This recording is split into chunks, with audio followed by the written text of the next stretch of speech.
이 아침에 하나님께서 오늘 우리에게 주신 말씀은 잠언 10장 1절에서 15절까지의 말씀이 되겠습니다.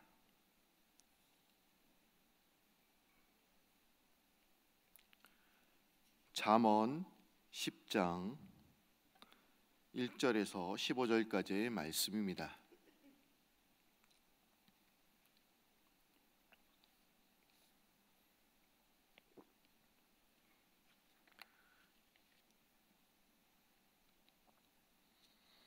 잠언 10장 1절에서 15절까지의 말씀, 다 찾으신 줄 알고 한 절씩 교독합니다. 솔로몬의 잠언이라. 지혜로운 아들은 아비를 기쁘게 하거니와 미련한 아들은 어미의 근심이니라.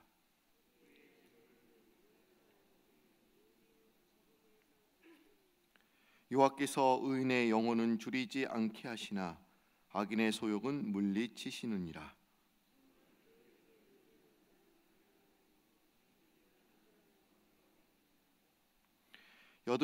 여름에 거두는 자는 지혜로운 아들이나 추수 때에 자는 자는 부끄러움을 끼치는 아들이니라.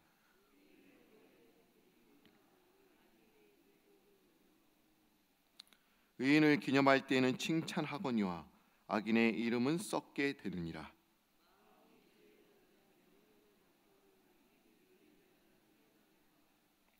바른 길로 행하는 자는 걸음이 평안하려니와 굽은 길로 행하는 자는 드러나니라.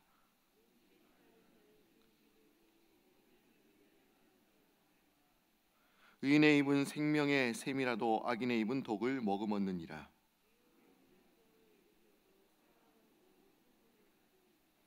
명철한 자의 입술에는 지혜가 있어도 지혜 없는 자의 등을 위하여는 채찍이 있느니라.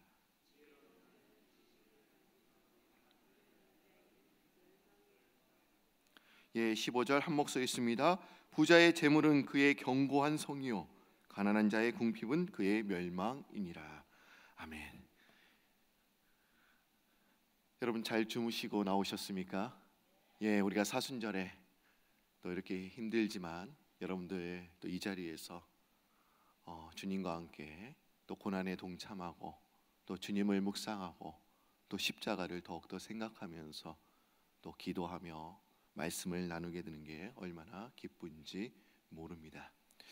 중세 때만 해도 이 사순절에 그 성도들은 또 먹는 것도 많이 절제했다고 하죠. 이 사순절 기간에는 특별히 그 육류는 그리고 고기 이런 종류는 또한 먹지 않았다고 합니다. 뿐만 아니라 옷 입는 것도 그 블랙 칼라 이런 색으로만 옷을 입고 다녔다고 해요. 그래서 금지했던 색이 어떤 색을 금지했냐? 그 빨간색, 예, 이런 색을 입고 다니는 사람, 그렇게 하지 말아라 이렇게 금지를 했다고 합니다. 네, 저희들에게 지금 이 시대는 좀 그런 것은 별로 저희들에게 의미로 저희들에게 다가오지는 않는 것 같습니다. 과연 우리가 이 사순절에 어떻게 하면 우리가 절제하면서 우리가 살아갈 수 있을까? 그래서 많은 교회들은 또 미디어 금식을 많이 합니다. 우리가 보면 무분별하게 막 인터넷도 하고 TV도 보고 영화도 보고 뭐 여러 가지 그렇게 여가 생활을 하는데 그것을 좀 줄이는 것도 참 좋은 것 같습니다. 그걸 줄임으로써 우리가 더욱더 하나님을 바라보고 또 십자가도 묵상하고 또 그렇게 여러분들 사순절을 뜻깊고 의미 있게 보내시는 여러분들이 되시기를 바랍니다. 제가 어렸을 때 받은 선물 중에서 어떤 선물을 좋아했냐? 종합 선물 세트. 이 선물을 좋아했던 것 같아요. 아마 여러분들도 뭐 30년 전에 이 선물을 다 받아 보셨을 것입니다. 그 당시만 해도 이 시가가 한 5천 원 정도 됐어요. 근데 그 안에는 다양한 과자들이 들어 있었습니다. 뭐 맛동산도 있었고 새우깡도 있었고, 저도 그거 하나만 딱 받으면 뿌듯하고 한 주간이 행복하고, 그리고 그 종합 선물 세트를 보는 것만으로도 배불렀던 적이 있습니다. 그런데 오늘 읽었던 이 잠언도 종합 선물 세트처럼 우리의 삶에 필요한 지혜들이 많이 들어 있습니다. 이 잠언서는요, 골라 먹는 그런 재미가 있습니다. 우리가 잠언서를 보는 것만으로도 인생에 필요한 지혜를 우리가 얻을 수가 있습니다. 여러분, 이 잠언서는 어떤 책입니까? 이 잠언서는 지혜로운 경구를 모아놓은 책입니다. 단순한 격언집은 아니고 이제 젊은 애들에게 말씀을 반복 교훈함으로써 교육하는 교과서다라고 우리가 말할 수 있습니다. 과연 여러분들은 지혜가 무엇이라고 생각하십니까? 여러분들은 지혜로운 자이십니까? 아니면 어리석은 자이십니까? 우리가 욥기 32장 8절과 9절 말씀을 보시면 이런 말씀이 나와 있습니다. 사람의 속에는 영이 있고 전능자의 숨결이 사람에게 깨달음을 주시나니 어른이라고 지혜롭거나 노인이라고 정의를 깨닫는 것이 아니니라. 이런 말씀이 있습니다. 사람을 지혜롭게 하는 것은 나이가 아니라 연륜이 아니라 지혜를 주시는 분은 전능하신 하나님의 성령이십니다. 이것을 지금 이야기하고 있습니다. 그러니까 우리가 지혜를 얻는 방법은 위로부터 하나님으로부터 우리가 받을 수밖에 없다. 지금 이렇게 이야기를 하는 것이죠. 또한 빌리 그레함 목사님도 지혜를 이렇게 정의 내렸습니다. 지식은 수평적이지만 지혜는 수직적입니다. 지혜란 하늘로부터 전해지기 때문입니다. 이 지식은 학문과 경험으로 바탕한 것이지만 이 지혜는 하나님으로부터 와야 된다. 이렇게 고백하고 있는 것입니다. 초대교회 시대의 그리스도인들의 숫자가 늘어나자 이제 기독교를 박해하던 그런 세력들에 의해서 이제 기독교 박해가 이제 더 강하게 이렇게 일어난 때가 있었습니다. 초대교회 성도들에게 교회 나가는 것이 또한 금지가 되었고, 또한 특히 성찬식에 참여하는 것이 이제 가장 무서운 범죄로 이제 간주되었던 적이 있습니다.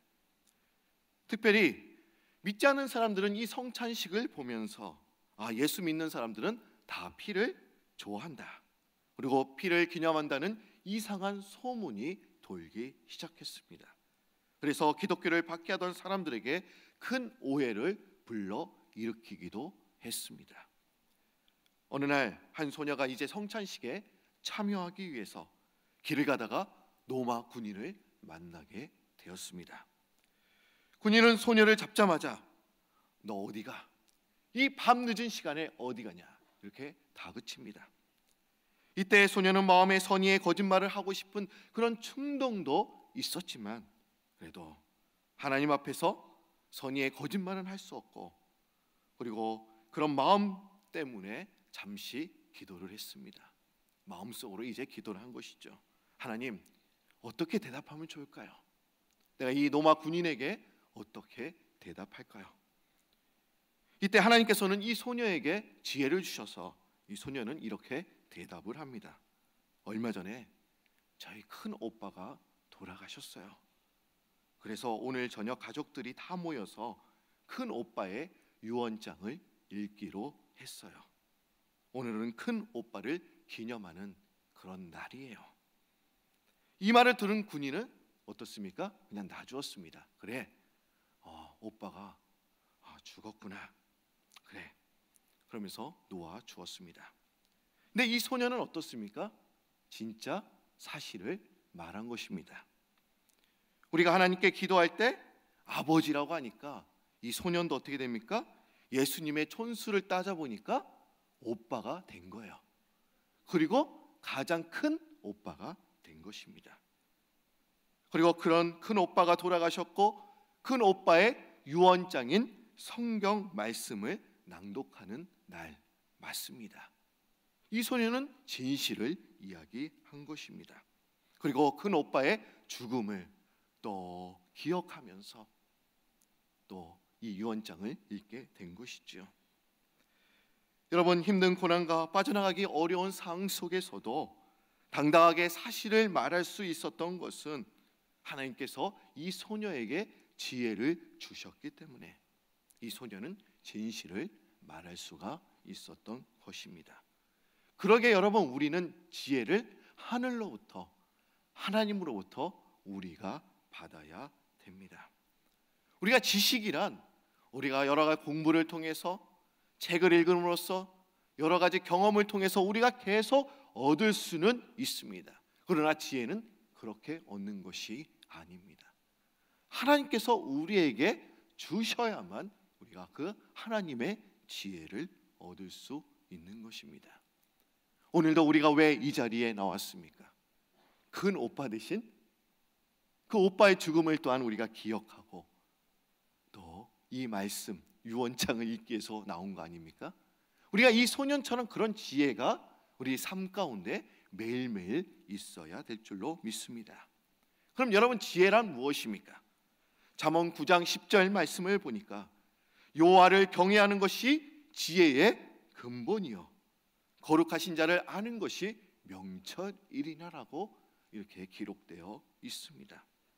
여호와를 경외하는 것, 그것이 지혜의 근본입니다.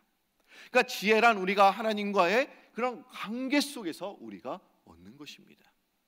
그러니까 하나님의 관계가 멀어지면 우리가 지혜를 얻을 수가 없는 거예요. 우리는 항상 그 교회 그리고 하나님 울타리 안에 우리가 있어야만 그 하나님의 참된 지혜를 우리 모두 소유할 수 있는 것입니다. 오늘 읽었던 이 잠언은 솔로몬이 직접 쓴 그런 잠언서입니다. 그래서 이렇게 10장 한번 보실까요? 이렇게 시작이 되고 있습니다. 솔로몬의 잠언이라. 그렇죠? 오늘 본문에서 솔로몬은 지혜로운 자의 삶과 미련한 자의 삶이 어떤 것인지, 그리고 두 삶의 결과가 무엇인지를 지금 비교하면서 지금 설명하고 있습니다. 그리고 비슷한 내용이 어쩔 때는 계속 반복되기도 합니다. 그러니까 통일성은 있지 않아요. 그러나 지혜로운 자는 어떤 사람인지, 그리고 미련한 자는, 어리석은 자는 어떤 삶인지 지금 비교하면서 지금 설명하고 있습니다.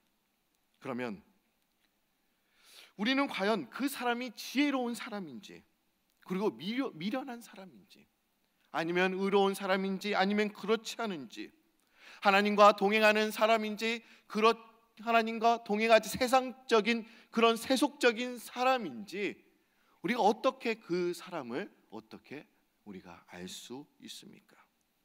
우리가 그 사람이 지혜로운 사람인지 우리가 분명하게 아는 방법이 있습니다. 우리가 어떻게 알 수 있을까요?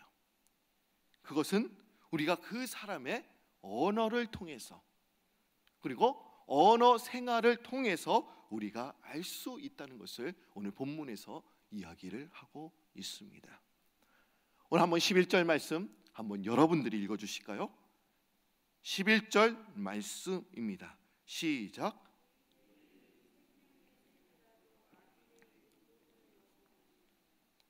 솔로몬은 의인과 악인의 입조차도 생명과 죽음으로 명백히 구분된다, 이렇게 이야기를 하고 있습니다. 물론 그들의 입 밖으로 나오는 말의 내용에 의해서만 이러한 구분이 이루어지는 것은 아닙니다. 사람의 말은 어떻습니까?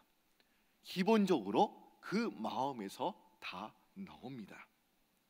예수님께서 우리에게도 이렇게 말씀하셨어요. 입에 들어가는 것이 사람을 더럽게 하는 것이 아니라 입에서 나오는 것이 어때요? 그 사람을 더럽게 한다. 입에서 나오는 그것이 사람을 더럽게 한다는 것입니다. 이렇게 볼 때 의인은 기본적으로 이로운 심성에서 이로운 마음, 말들을 쏟아내는 것입니다. 또한 반면에 악인은 어떻습니까? 이 악의는 기본적으로 또한 악한 심성에서 비롯된 시기와 또 질투와 또 거짓말, 저주와 그런 모욕과 이런 말들을 이제 쏟아내어서 남에게 치명적인 상처를 남기게 되는 것입니다. 그래서 우리의 마음이 말로 표현되는 것입니다.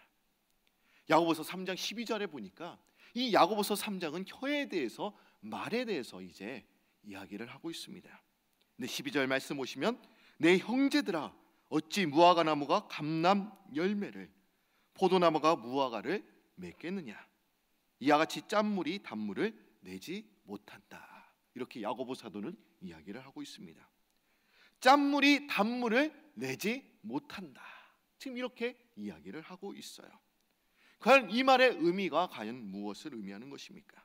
그것은 그 마음속에 있는 것, 그것이 결국 말로 표현된다는 거예요.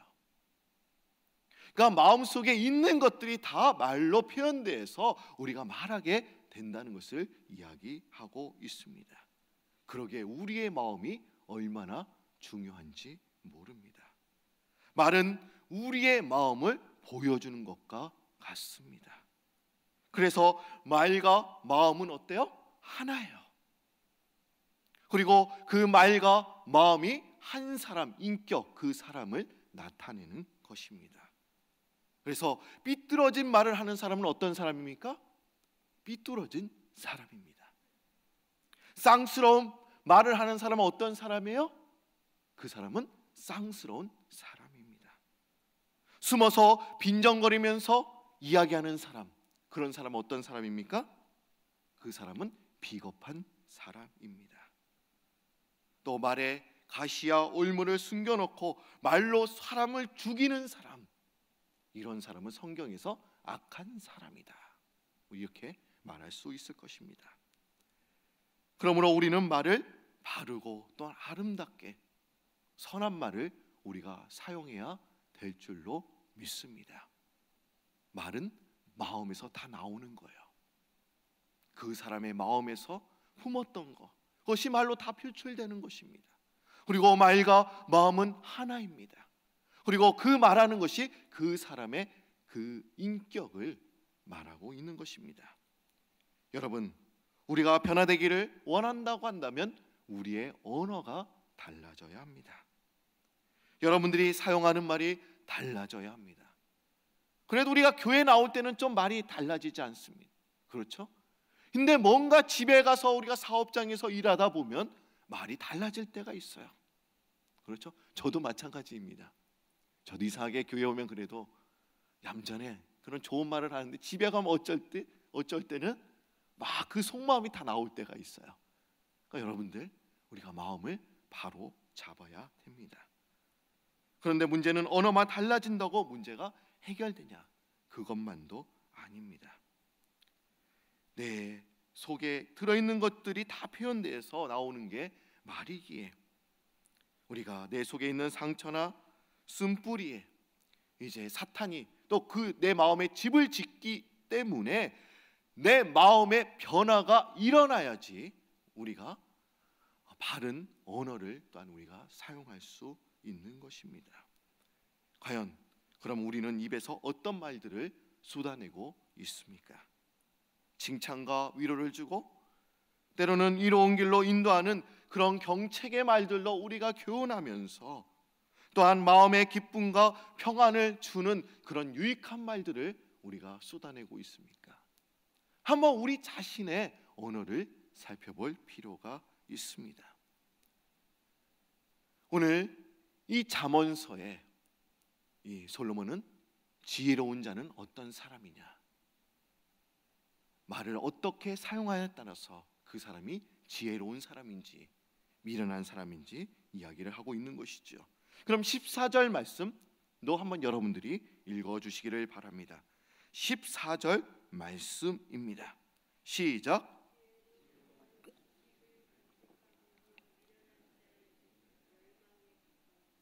예, 지혜로운 자는 지식을 간직합니다. 이 말은 과연 또 무엇을 의미합니까?